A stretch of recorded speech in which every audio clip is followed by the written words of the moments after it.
एकाधिकारी प्रतियोगिता में पिछले वीडियो में हमने जाना कि किस प्रकार से उत्पत्ति के नियमों का एकाधिकारी के उत्पादन व साम्य पर प्रभाव पड़ता है। जब उत्पत्ति ह्रास नियम लागू होता है उस समय लागत वृद्धि होती है और वहाँ एक एकाधिकारी उत्पादन कम रखता है और कीमत ऊंची रखता है। उत्पत्ति समता नियम और उत्पत्ति ह्रास नियम में भी इसी प्रकार से अलग अलग स्थिति की चर्चा हमने पिछले वीडियो में की थी। उसी क्रम में आज के इस वीडियो में देखेंगे कि जो मांग की लोच होती है उस पर एकाधिकारी का क्या प्रभाव पड़ता है। सामान्य रूप से मांग की लोच जितनी ज़्यादा होगी उतना ही कीमत कम ली जाएगी और मांग की लोच जितनी कम होगी उतनी ही कीमत अधिक ली जाएगी। इस दृष्टि को ध्यान में रखते हुए आज हम एकाधिकारी का विभिन्न मांग की लोच में क्या उसका संतुलन होता है, कितना वह उत्पादन करता है, क्या कीमत रहता है, इस पर इस वीडियो में हम चर्चा करने वाले हैं। हाँ, सामान्य रूप से हम तीन स्थिति की चर्चा करेंगे। जब मांग की लोच इकाई से अधिक होती है, जब मांग की लोच इकाई के बराबर होती है और जब मांग की लोच इकाई से कम होती है। तीनों ही स्थिति की हम चर्चा करेंगे। तो देखिए, मांग की लोच इकाई से अधिक, ये मांग की लोच इकाई के बराबर और ये मांग की लोच इकाई से कम। इकाई से कम में देखिए मैं एक ही जगह से मांग वक्र लूँगा, इसके बिल्कुल एक ही जगह से लूँगा ताकि अब देखिए मांग की लोच इकाई से कम है तो इकाई से कम में एवरेज रेवेन्यू बराबर डिमांड कर्व और ये मार्जिनल रेवेन्यू, ये मांग की लोच इकाई से कम है। ये इकाई के बराबर यानी बिल्कुल 45 पे होगा, ये 45 पे एवरेज रेवेन्यू बराबर डिमांड कर्व और ये मार्जिनल रेवेन्यू।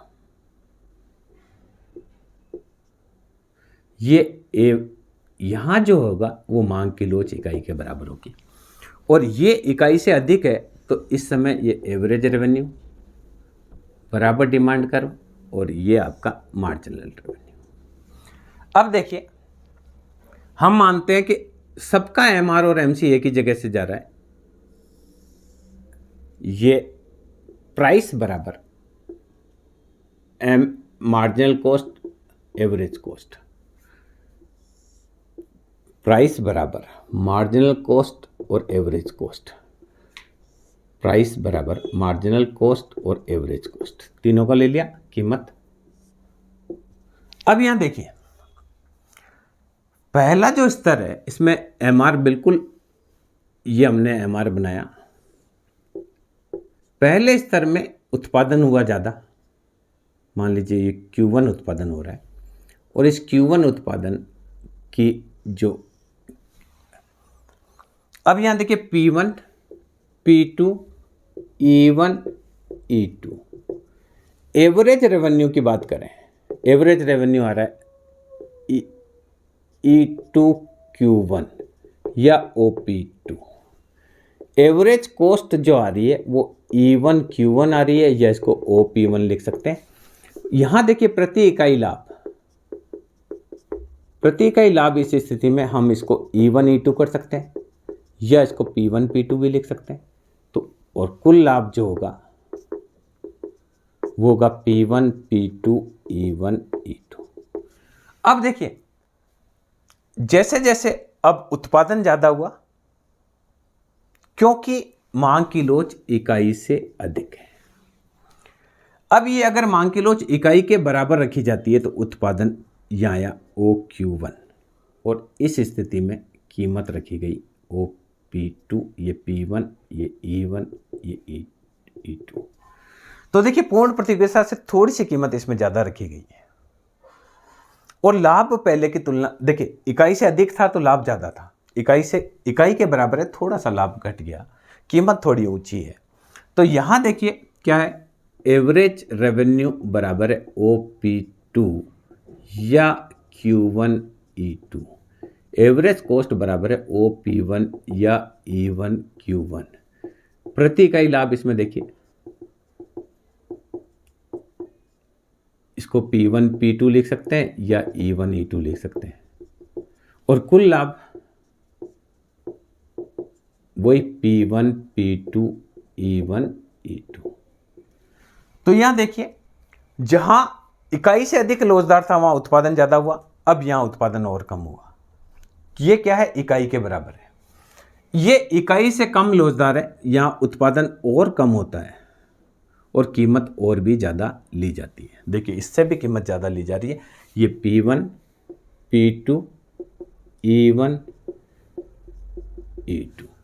तो एवरेज रेवेन्यू बराबर है E2 Q1 या OP2। एवरेज कॉस्ट बराबर है E1 Q1 या इसको OP1 लिख सकते हैं। प्रति इकाई लाभ यह है P1 P2 E1 E2। प्रति इकाई लाभ P1 P2 या इसको लिख सकते हैं E1 E2। कुल लाभ लिखेंगे वो का भाई P1 P2 E1 E2। यहां देखिए हमने तीनों ही चित्र एक ही चित्र में तीनों ग्राफ बनाए। जब ये क्लियर है कि यदि मांग की लोच इकाई से अधिक होगी तो उत्पादन ज्यादा करेगा। मांग की लोच इकाई से ज्यादा होने पर एकाधिकारी क्या करेगा, उत्पादन ज्यादा करेगा। संतुलन होगा जहां AC और MC आपस में MR और MC एक दूसरे को काटते हैं, वहां पर संतुलन होगा MR बराबर MC।